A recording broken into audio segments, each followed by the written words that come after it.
하나님의 말씀 요한복음 6장 14절에서 15절 말씀입니다.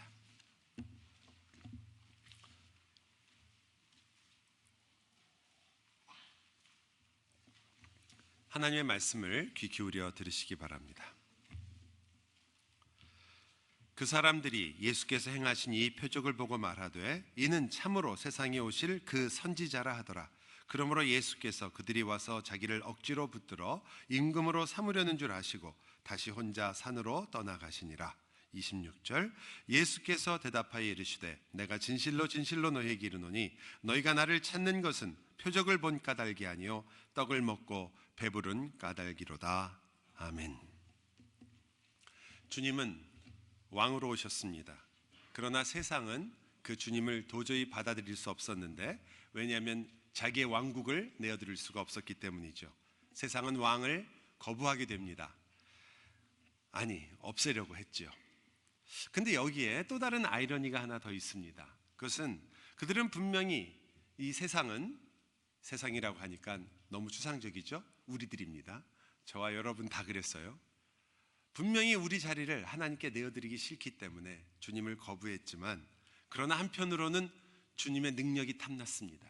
주님이 우리에게 줄 수 있는 것이 탐났습니다. 더 많은 것을 누리는 왕이 되고 싶었으니까요. 그래서 우리는 주님을 쫓아갑니다. 주님을 받아들이겠다고 얘기합니다. 그리고 주님을 믿겠다고까지 얘기합니다. 요한복음 2장에서는 주님께서 이렇게 말씀하시죠. 저들이 예수님을 믿었으나 주님은 그들의 마음을 아는 거로 그가 자기를 의탁하지 아니하셨다.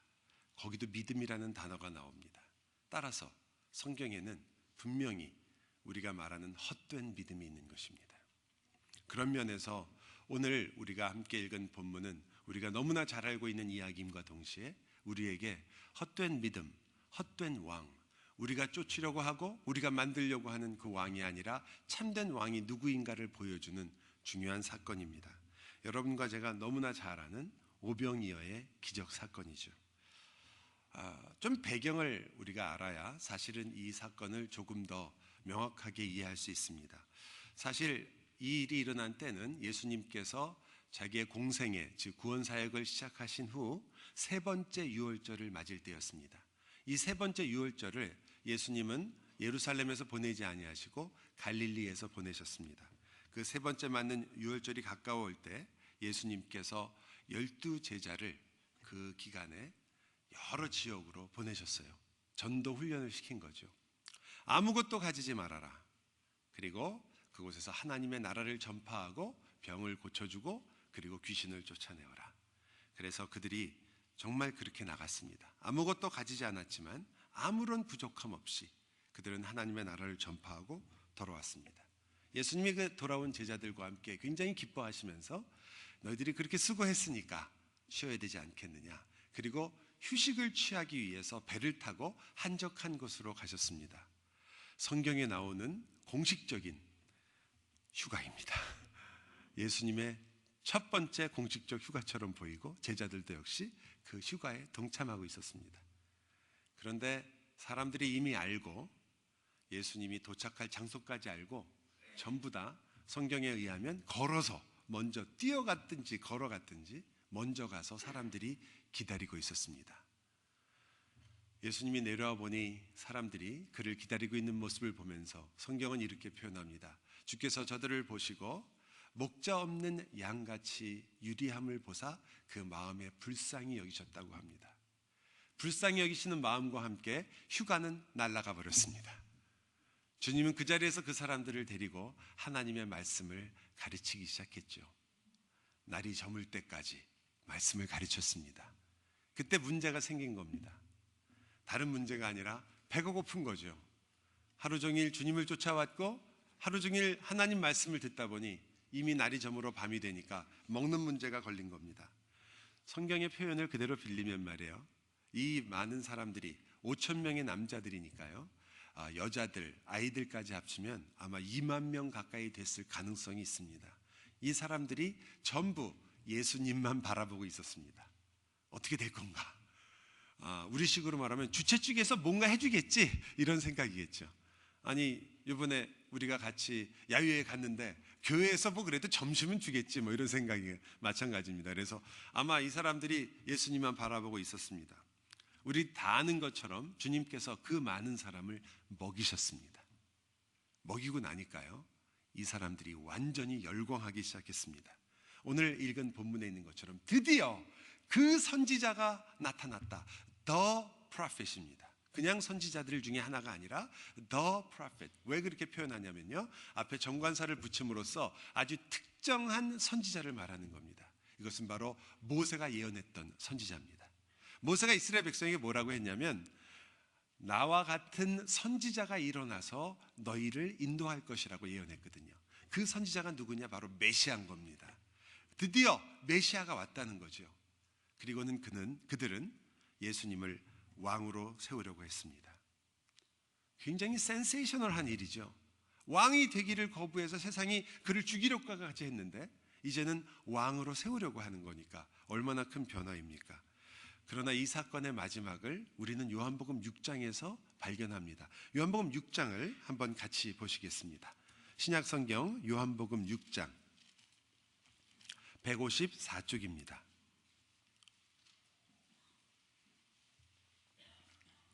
66절을 우리 함께 같이 읽도록 하겠습니다.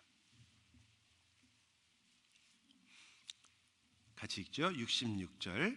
그때부터 그의 제자 중에서 많은 사람이 떠나가고 다시 그와 함께 다니지 아니하더라.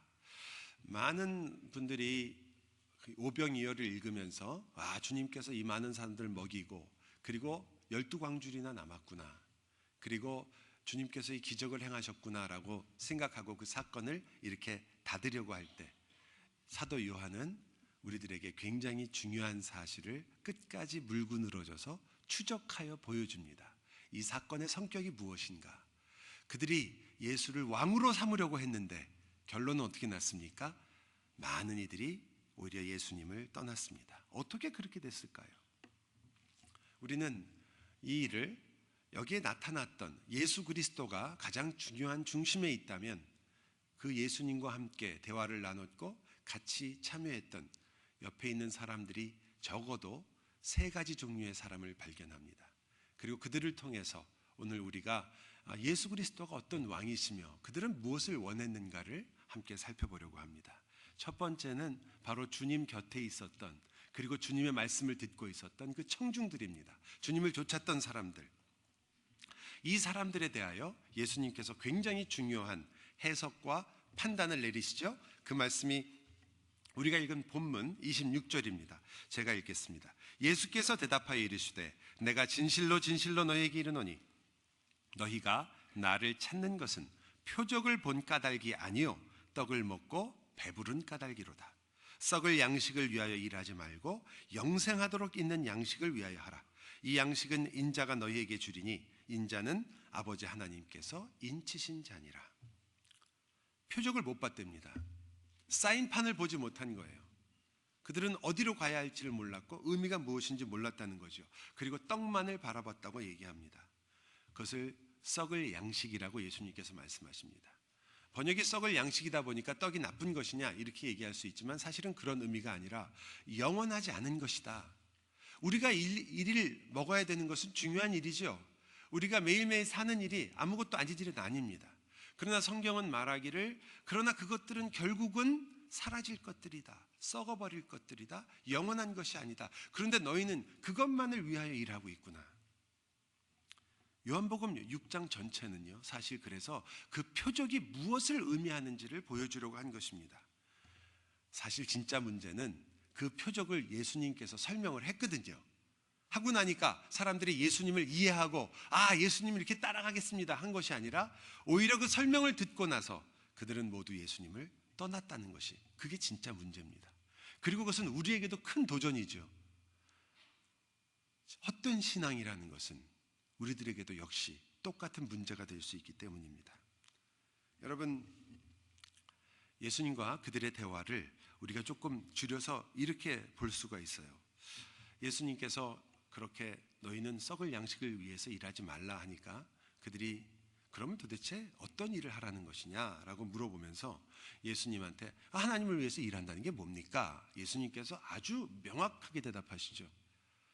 하나님의 일이 무엇인 줄 아느냐? 너희들이 하려고 하는 그런 일이 아니라 하나님께서 보내신 일을 믿는 것이 하나님의 일이다. 이렇게 대답을 합니다. 그러자 그들이 물어보는 거죠. 그래요? 그렇다면 당신은 하나님의 일을 한다는 뜻인데 그 증거가 뭡니까? 모세는 우리에게 광야에서 만나를 줬습니다. 당신은 우리에게 무엇을 줄 수 있습니까? 당신의 표적은 뭡니까? 주님이 말씀하시죠. 모세가 만나를 줬다고? 아니다. 모세가 만나를 준 적이 없다. 하나님이 주신 것이다. 하나님께서 진정한 떡을, 하늘의 떡을, 생명을 너에게 준 것이다. 그 말을 듣자마자 사람들이 완전히 환호합니다. 그래요? 그게 당신이 말하는 표적입니까? 당신이 줄 수 있는 겁니까? 그러면 그 하늘에서 내려주는 그 떡을 우리에게 계속 주십시오. 항상 주십시오. 여러분, 이것은 그들이 무슨 의미인지를 알고서 하는 말이 아니라는 것이 분명하죠. 마치 사마리아 여인, 우물가의 여인과 예수님의 대화와 아주 방불합니다. 예수님과의 대화에서 우물가 여인은 예수님 물을 달라고 하니까 당신 왜 유대인인데 또 유대인 랍비가 나한테 물을 달라고 하느냐? 그랬더니 예수님이 그러죠. 네가 내가 누군 줄 알았더라면 나한테 물을 달라고 했을 것이다. 내가 주는 물은 영원히 목마르지 않는 것이다. 여인이 뭐라고 합니까? 그렇다면 그 물을 주십시오. 다시는 물 길러 오지 않아도 되게. 여기서 이 사람들도 똑같은 겁니다. 그 떡을 주십시오. 그럼 우리가 다시는 배고프지 않게 매일매일 그 떡을 먹으면 되니까. 여러분이 이 이야기 정말 유치하다. 겨우 떡 갖고 매일 먹느냐 안 먹냐고 그렇게 얘기하는가? 아니죠. 이 이야기가 왜 중요하냐면 예수님의 대답을 듣고 그들이 몽땅 넘어졌기 때문입니다. 진짜 앞에다가 큰 바위돌을 둔 것처럼 주님이 대답하시죠. 예수께서 이르시되 나는 생명의 떡이니 내게 오는 자는 결코 줄이지 아니할 터이요 나를 믿는 자는 영원히 목마르지 아니하리라. 그러나 내가 너희에게 이르기를 너희는 나를 보고도 믿지 아니하는도다 하였느니라. 믿음의 문제로 넘어가고 있습니다. 이 말을 듣고 사람들이, 청중들이 주님을 떠났습니다. 떡이 바로 예수님이다라는 말에 무너진 거예요. 그들이 원했던 건 뭐죠? 어떤 왕이 됐든지 그 왕이 자신들에게 떡을 줄 왕이 필요했습니다. 자기의 병을 낫게 하고 건강하게 할 그 왕을 원했습니다. 그런데 이 예수님께서는 내가 너에게 떡과 그리고 너에게 병자를 고쳐주고 그 모든 것을 해주겠다고 약속을 해주는 것이 아니라 내가 그 떡이다. 나를 먹으라고 하는 겁니다. 그러니까 그들은 자기에게 무언가를 줄 왕이 필요한데 그 왕은 자기들에게 말하는 거예요. 나를 믿으라. 나를 사랑하라. 왕에게 관심을 가지라고 하는 거죠. 그때 그렇게 자기의 몸과 피를 먹으라고 하는 그 예수님을 만난 이 사람들은 그 예수님을 떠나게 됩니다. 왕을 사랑하라고? 왕에게 관심을 가지라고? 왜? 왕은 우리를 위해서 무언가를 줘야 되는 것이 아닌가? 어떻게 우리가 왕에게 그리고 왕을 사랑하고 왕이 지금 말하는 것처럼 인자의 살을 먹고 인자의 피를 마셔 그렇게 해야만 너에게 생명이 있다. 이들은 주님이 주시는 떡에는 물론 관심이 있었습니다. 당연하죠. 그러나 정작 주님을 믿지는 않았습니다. 주님을 의지하지 않았습니다. 그들이 믿었다면 그들은 참된 메시아를 만났겠죠. 보았겠죠. 그들은 왕을 사랑할 줄 알았을 것이고 그렇다면 그들은 이 땅에 속한 것이 다가 아니라 영원한 것이 있다라는 것을 이 영원한 왕으로부터 배웠을 것입니다.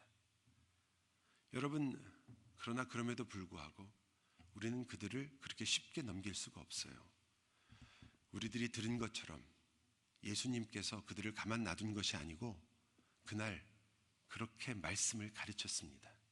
날이 저물도록 말씀을 들었습니다. 그런데 결국 그들은 그 말씀이 아니라 자기들의 배를 채워준 그 떡에 자기의 마음을 팔았습니다. 그들은 병이 나은 건강에 그들의 마음을 빼앗겼습니다. 주님에게 마음을 빼앗긴 것도 주님을 사랑한 것도 아닙니다. 그들은 떡과 건강에 주님을 먹고 마시라는 것보다는 자기들이 무언가를 가질 수 있다는 것, 자기들에게 무언가 유익이 있다는 것에 예수, 하나님, 성령 그 어떤 것도 그것보다 중요하지 않았던 거죠. 여러분, 이것을 기복이라고 부릅니다. 여러분, 복을 구한다는 기복이라는 뜻은 전혀 나쁜 의미가 아니죠. 사실 복을 구하는 것은 잘못된 것이 아닙니다. 하나님께서는 우리에게 복 주시기를 기뻐하시며 그리고 우리보다 더욱 원하시는 분입니다. 기복이라는 것은 복을 구했기 때문에 문제가 아닙니다. 여러분과 저는 어쩌면 여기서 많은 오해를 하고 있을지 모르는데, 우리는 이제 먹고 살만해졌기 때문에 이런 걸 구하는 것을 상당히 우습다고 생각합니다. 여러분과 저는 먹을 것, 입을 것 구하는 것이 굉장히 저급한 신앙이라고 생각하는 이상한 습관이 우리에게 생기기 시작했습니다. 겨우 그런 것을 구하는가? 나는 치사해서 그런 것 구하지 않는다.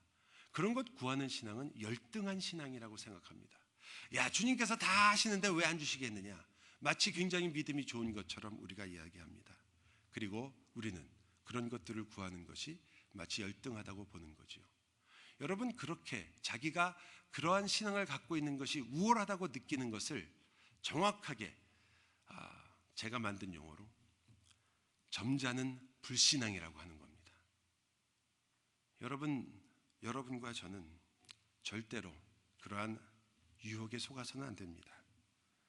가장 당연한 일에도 우리는 기도해야 합니다. 너무나 분명해서 이 일은 어떻게 하든지 분명히 이루어질 일에도 여러분은 기도해야 합니다. 공부를 너무 잘하고 준비해서 다음날 100점 맞을 것이 100%가 되는 아이여도 그는 기도해야 합니다. 하나님께 지혜를 구하며 하나님의 은혜를 구하고 하나님께 나아가야 합니다. 하물며 우리는 우리가 당장 먹을 음식을 위해서도, 내일 아침에 우리가 눈을 뜨는 것을 위해서도, 내일 아침에 공기를 마시는 것, 내일 우리가 먹을 음식들, 우리가 살아가는 모든 순간들, 너무나 당연하게 우리가 여기고 있는 것들조차도 여러분과 저는 기도해야 합니다. 왜냐하면 기도는 하나님께 달라고 구하고 매달리는 것만이 아니기 때문입니다. 기도는 오히려 그 하나님을 만나는 것이며 그 하나님을 나의 소망으로 여기는 것이며 그 하나님을 사랑하는 것이기 때문입니다. 자기가 필요한 것, 유익한 것이 있을 때 기도하는 사람은 절대 쉬지 않고 기도할 수가 없습니다. 쉬지 않고 기도할 수 있는 사람은 주님이 잠시라도 나와 계시지 않는다면, 주님과 잠시라도 동행하지 않는다면 나의 인생은 아무것도 아니라는 것을 아는 사람, 그가 쉬지 않고 기도하게 되는 겁니다. 그런데 이런 문제점이야, 이런 것들이야, 이런 것이 뭘 별것도 아닌 것, 쉬지 않고 기도할 수 없습니다. 여러분, 우리의 기도의 중심이 하나님이시듯이 우리 기도의 목적도 하나님입니다. 그분을 알아가는 것, 그분과 동행하는 것, 그분과 같이 사는 것이 우리의 목적이기 때문에 기도는 우리식으로 말하면 영원한 우리의 데이트입니다. 사랑을 깊게 하는 데이트요, 그분을 만나는 데이트요, 그리고 그분과 함께 여러분의 마음을 나누는, 그분의 마음을 알아가는 너무나 놀라운 소중한 우리의 시간입니다. 그러므로 여러분이 혹 그것을 우습게 여기셨다면 여러분은 사실 점잖은 불신앙에 빠지고 있는 것입니다. 하나님이 주시는 것에만 관심이 있고, 그리고 하나님을 믿지 않는다면, 하나님을 의지하지 않는다면 그것이 바로 기복입니다. 하나님이 주시는 것만, 그리고 하나님의 힘만 숭배할 뿐 하나님 자신의 마음에 관심이 없기 때문입니다. 여러분이 그러나 스스로 기복신앙을 극복했다고 생각하고 여러분이 보다 고상한 신앙을 가지고 있다고 생각하신다면 여러분 다시 한번 생각해 보십시오. 여러분은 어쩌면 우리 자신은 힘센 하나님이 아니라 내가 가지고 있는 신앙을 숭배할지도 모릅니다. 그렇다면 그것은 기복신앙만큼이나 위험한 것입니다. 우리가 원하는 하나님을 만드는 그 순간, 그것이 심지어 개혁신앙이라고 할지라도 여러분이 원하는 신앙, 성경이 여러분에게 말하는 신앙이 아니라 여러분이 원하는 신앙을 어떤 이름을 갖다 붙이든지 그것을 여러분이 만들고 그 신에게 용서받고 그 신에게 잘하고 그 신에게 모든 걸 갖다 바친다고 해서 그것이 어찌 올바른 신앙이 있습니까? 헛된 신앙이 되는 것입니다. 여러분과 제가 다시 한번 생각해야 될 것은 과연 내가 하나님과 하나님의 마음, 성경이 말하고 있는 그 하나님에게 우리는 어떤 마음을 갖고 있으며 어떤 사랑을 쏟고 있으며 그분을 정말로 알고 싶어하는 것인지, 그분과 정말 우리가 친구여 사랑하는 관계에 있고 싶은 것인지 여러분과 저는 끊임없이 돌아봐야 합니다. 주님이 우리의 진정한 왕이시라면 여러분과 저는 우리에게 신실하셨던 온 역사를 통하여 여러분 하나를 이 자리에 앉히기 위하여 복음 한마디를 듣게 하기 위하여 이 온 인류의 역사를 움직이시고 마지막에 그 아들을 보내사 여러분을 위하여 십자가에 내어주신 그 주님의 마음을 여러분이 아셔야 합니다. 그래야 여러분은 그분에게 여러분의 마음을 여실 것이고 사랑을 고백할 수밖에 없으며 감사할 수밖에 없으며 경배하게 되는 것입니다. 그때 우리는 무릎을 꿇게 됩니다. 이런 분이라면 내 인생을 다 드리는 것이 너무나 당연합니다. 이렇게 나를 사랑하사 이 온 인류의 역사는 물론이고 심지어 성경의 표현대로 창세 전에 나를 사랑하신 분이라면, 그래서 이 온 인류의 시간을 지나서 오늘 여기 우리를 이렇게 앉히시는 분이라면 주님, 내 인생을 가져가십시오. 내 인생은 주님의 것이 되는 것 조금도 망설일 수가 없습니다. 그런 분이라면 다 믿겠습니다. 그런 분이시라면 내 인생을 믿고 맡기겠습니다. 나와 함께 살아주십시오. 혹 여러분 중에 신앙의 혼돈이 있거나 신앙의 구름이 끼었거나 혹은 예수 그리스도를 믿고 싶으나 아직도 망설이는 분이 있다면 이 주님을 만나십시오. 그 주님께 나아오십시오. 여러분의 인생 전체를 오늘 이 자리에서 복음을 듣게 하기 위하여 역사하시는, 그리고 여러분에게 무엇도 요구하지 않고 죄인인 우리가 그저 그 주님을 바라보기를 원하시는, 그리고 그 아들의 얼굴을 보기를 원하시는, 그 딸의 얼굴을 그토록 보기를 원하시는 아버지께로 오십시오. 여러분, 우리는 바로 그 주님을 왕으로 모시기 때문에 그분이 나의 하나님이요 나의 왕이시기에 황홀한 것입니다. 두 번째 부류의 사람은 조연이라고 할까요? 빌립입니다.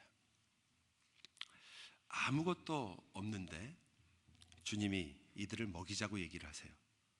그리고는 다른 마테마가 누가에 읽어보시면 너희들이 가서 먹여라 이런 얘기를 하십니다.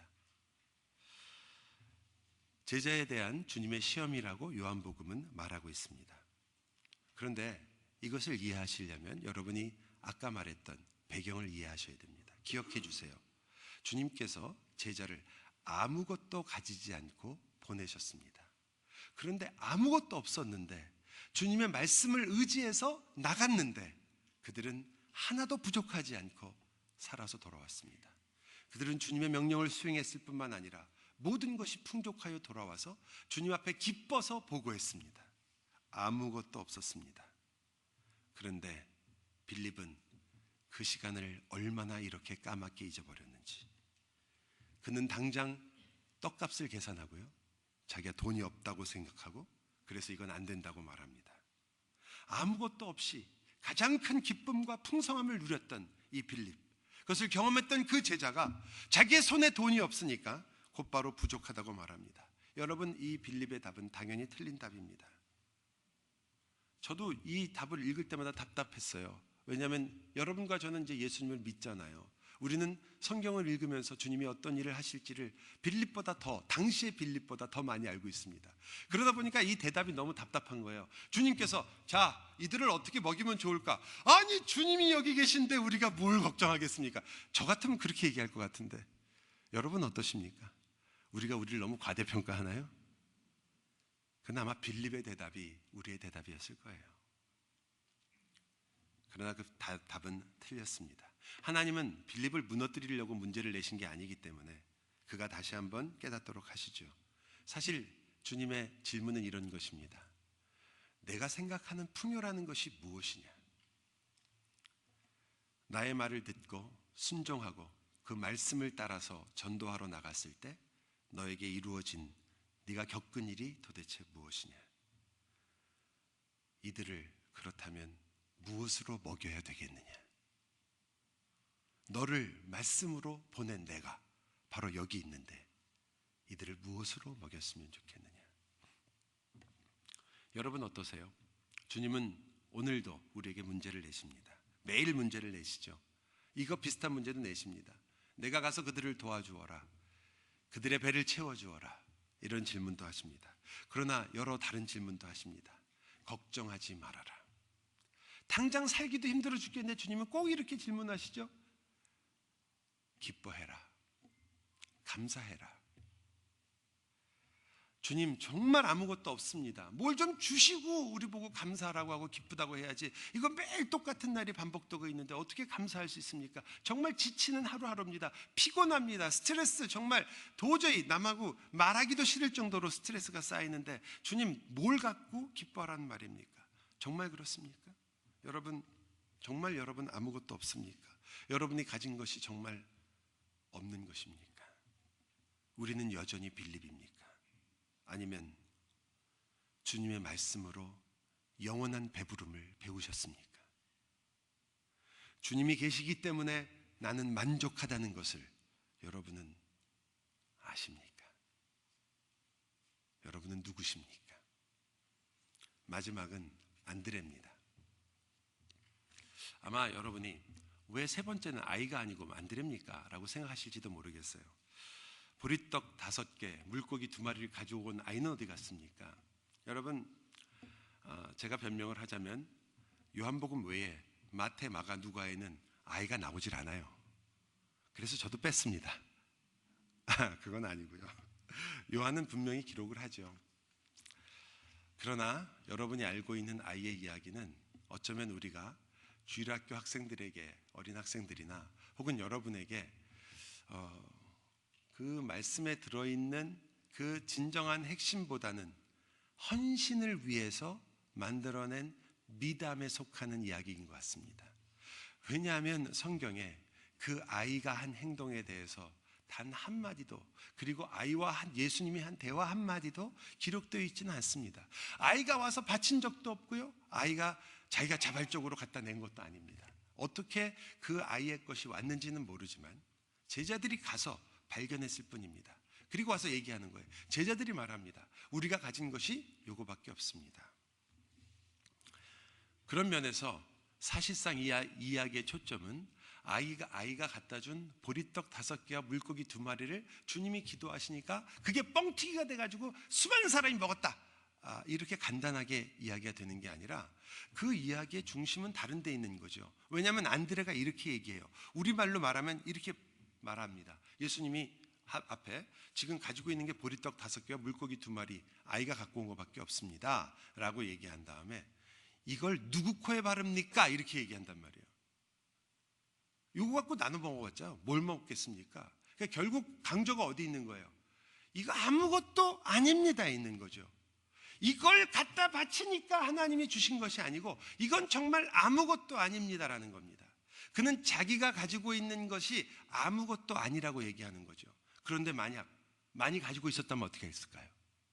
그는 그 많이 가진 것을 가지고 모든 일을 먹일 수 있다고 얘기했을 것입니다. 제가 왜 이렇게 얘기하냐면요, 안드레는 지금 빌립과는 다르게 빌립은 자기에게 없는 것을 생각했습니다. 분명히 그는 가진 것이 너무나 많았는데, 예수님이 앞에 있는데. 그런데 이번에 안드레는 자기가 가진 것을 생각합니다. 그건 너무 적다는 거예요, 가진 게. 그래서 이 일을 할 수 없다고 얘기하는 거죠. 부족하다고 얘기합니다. 그것은 자기가 가진 것을 의지하고 있는 것입니다. 내 능력과 내 힘과 내 배경과 내가 가지고 있는 것들을 가지고 내가 주님의 일을 하거나 주님께 순종할 수 있다고 생각하는 겁니다. 빌립이 없는 것에 넘어졌다면 안드레는 가진 것에 넘어집니다. 여러분, 우린 누구나 우리가 가지고 있는 힘과 능력을 의지할 때 안드레와 똑같은 상황에 들어가는데 그것은 실패하고 좌절하는 것이 문제가 아니라 예수 그리스도를 놓친다는 겁니다. 빌립도 마찬가지고 안드레도 마찬가지고 그들의 문제는 사실은 예수 그리스도를 놓친다는 겁니다. 여러분, 일이 안 될 수도 있으며 적은 것 때문에 실패할 수도 있고 그 모든 일들이 좋은 결과가 안 날 수도 있습니다. 우리가 원하던 대로 되지 않을 수도 있습니다. 그러나 우리의 가진 가장 비참한, 그리고 우리가 놓칠 수 있는 가장 무서운 것은 예수 그리스도를 놓치는 겁니다. 근데 지금 그는 그런 상황에 들어간 거죠. 아까 제가 말씀드렸지만 많은 우리들 사이에 기복신앙을 반대하면서도 우리는 오히려 마치 사소한 복은 없어도 우리는 사는데 지장이 없는 사람들처럼 그렇게 꽤 고고한 신앙을 우리는 어느덧 가지게 됐습니다. 우리는 식사를 위한 기도를 할 때 간절함이 없습니다. 저도 이제 아이한테 자꾸 얘기할 때 우리 때는, 아빠 살 때는 이런 얘기를 가끔 해요. 저희 아버님 어머님도 저한테 얘기하실 때 6.25 때 얘기 많이 하고 들으면서도 항상 귀찮았거든요. 아주 지루해갖고 또 6.25 얘기구나, 또 6.25 얘기 그랬는데 저도 어느덧 아이한테 제가 살 때 얘기를 하는데 정말 그 중에 맞는 말이죠. 6.25 때 먹을 게 없어서. 요새 아이들한테 얘기하면 왜 먹을 게 없을까? 햄버거가 있는데, 이런 생각을 한다고 그래요. 왜 밥이 없으면 햄버거 먹으면 되지? 근데 그만큼 세대가 달라졌죠. 근데 그때 만약 없을 때 기도했다면 어떻게 기도했을까요? 우리는 지금 어떻게 기도하고 있나요? 여러분은 물 한 방울에 대하여 감사한가요? 여러분은 지금도 주님께서 이 지구를 그래도 이렇게 유지하고 계신 것에 대하여 감사하신가요? 땅에 나가서 잔디를 밟아보세요. 물밖에 준 게 없는데 어떻게 그렇게 잘 자랄까요? 그 물도 만약 비가 온다면 하나님이 키우시겠죠. 어떻게 그렇게 파릇파릇하게 나올까요? 어떻게 나무는 가을이 되면 우리가 그렇게 먹고 그렇게 즐거워하는 사과면 사과, 배면 배, 귤들을 그렇게 맺을까요?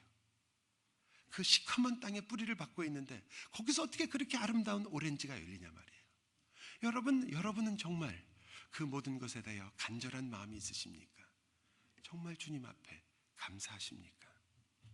아니면 여러분은 꽤 고고한 신앙을 가지고 계셔서 그런 것들은 당연하게 여기십니까? 만약 여러분이 그것을 고고한 신앙으로 가지고 계신다면 그 고고한 신앙이 바로 여러분의 힘입니다. 여러분의 실력이겠죠. 여러분은 하나님을 의지하는 것이 아니고 여러분 자신의 신앙을 의지하고 있는 것입니다. 여러분은 하나님을 사랑하는 것이 아니라 여러분 자신이 갖고 있는 여러분의 신학이나 교리나 신앙을 사랑하는 것입니다. 여러분의 잘난 신앙을 그렇게 의지하고 싶으시면 잘난 신앙으로 구원을 받으십시오. 중요한 얘기를 할 때는 역시 이런 일이 일어납니다. 그리고 우리들이 만약 그러한 신앙을 고백한다면 그것은 위험하기는 마찬가지의 신앙입니다. 주님께서는 이 세 가지를 모두 답하십니다. 주님은 군중들이 세우려는 왕이 아니라 자신이 다른 왕이라는 것을 알리기 위하여 피하셨고 그들의 교만을 지적하시고 그들의 잘못이 무엇인가를 명확히 보여주셨습니다. 너희가 나를 좇는 까닭은 먹고 배부른 까닭이다. 여러분이 여기 예배하며 하나님 앞에 나와 주님을 그렇게 찬송하고 경배하고 주님께 기도하는 이유가 바로 이 먹고 배부른 까닭이라면 여러분, 우리는 헛된 곳에 서 있는 것입니다. 여러분과 저의 모든 관심은 바로 주님이어야 하기 때문입니다. 주님을 아는 일, 그분의 마음을 아는 일, 그분과 함께 살아가는 일이 우리의 모든 것이 되어야 되기 때문입니다. 우리들에게 얼마나 큰 경종입니까? 여러분은 왜 주님을 좇습니까? 만약 여러분이 어떤 분은 돈, 어떤 분은 물질, 어떤 분은 먹는 것, 건강 이런 것이라면 우리는 유치하다 말할 수 있겠지만 어떤 분은 이렇게 말합니다. 나는 보다 온전한 그리스도인이 되기 위하여 주님을 좇습니다. 나는 예수를 더 잘 믿고 좀 더 괜찮은 하나님의 자녀가 되기 위하여 주님을 믿습니다.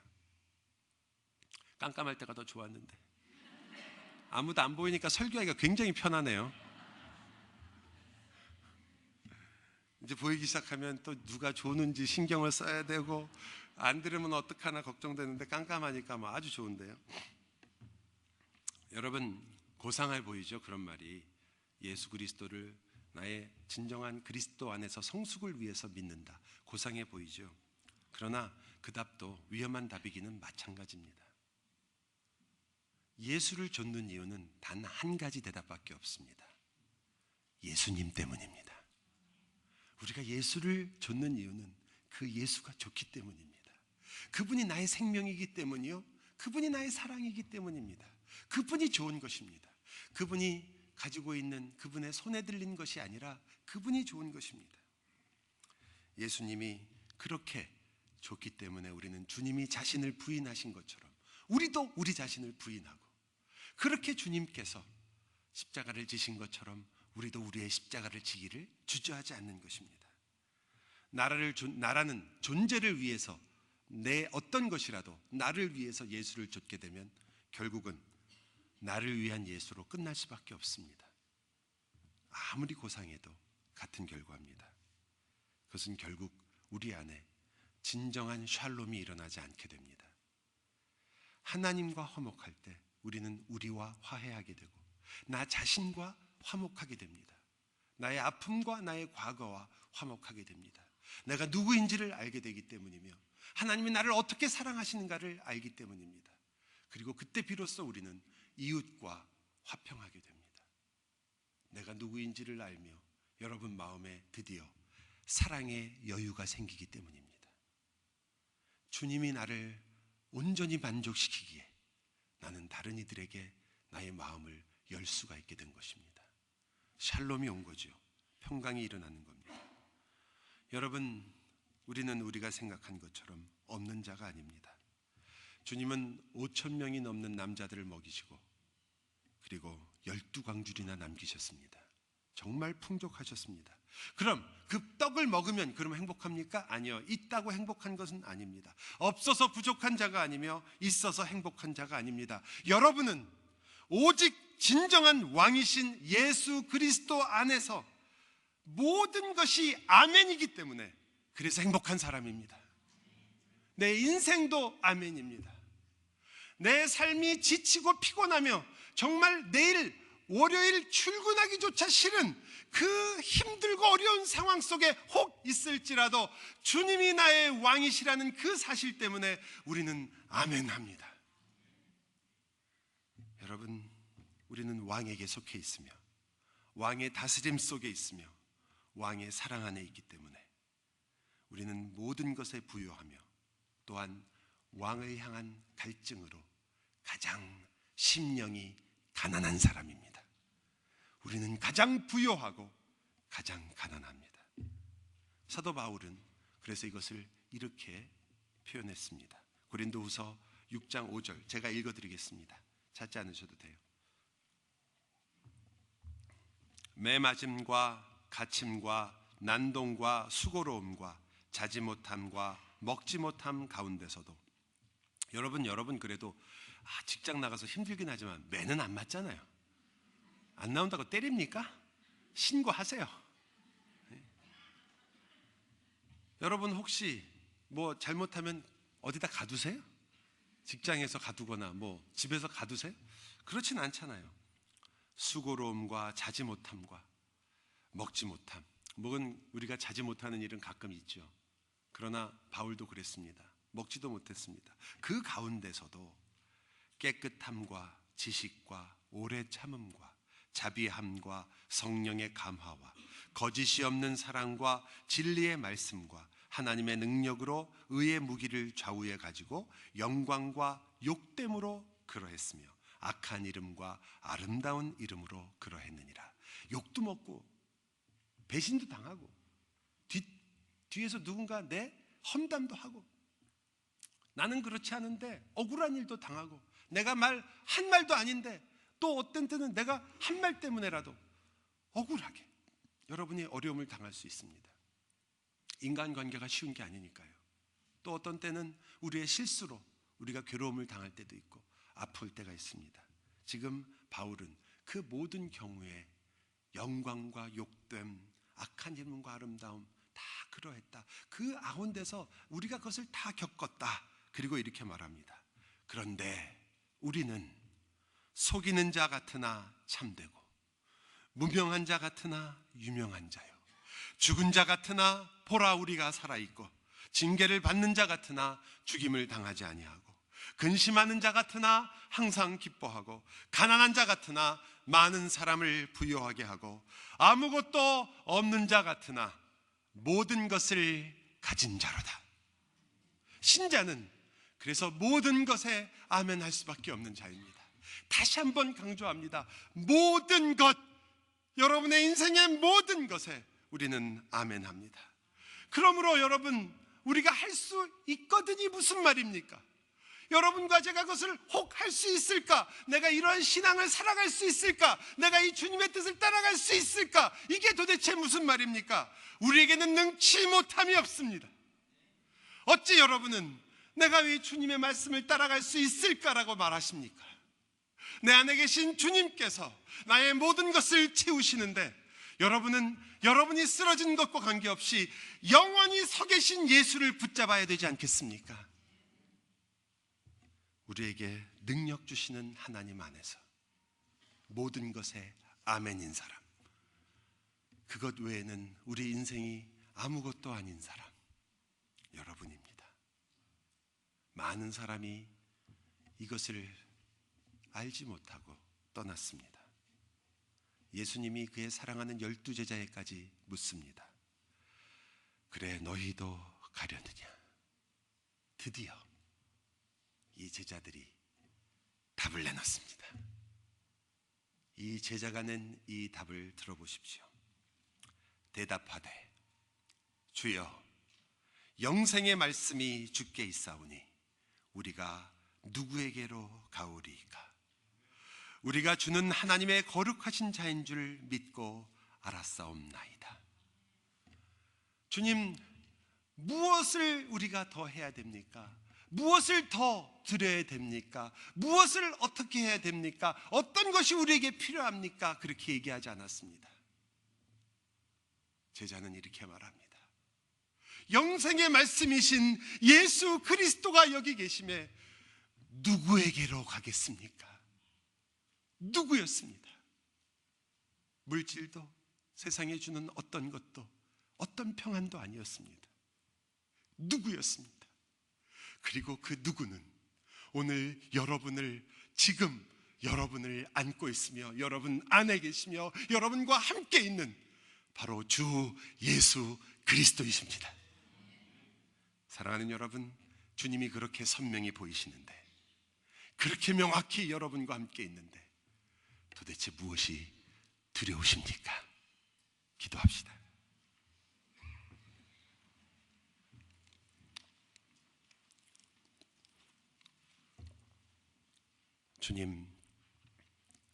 주님이 그토록 우리를 사랑하고 아끼심에, 우리가 그 사랑을 받았음에 우리도 마땅히 고백하나이다. 주여, 주님이 우리 안에 계신데 우리가 또 무엇을 찾겠나이까? 우리가 네게로 가겠나이까?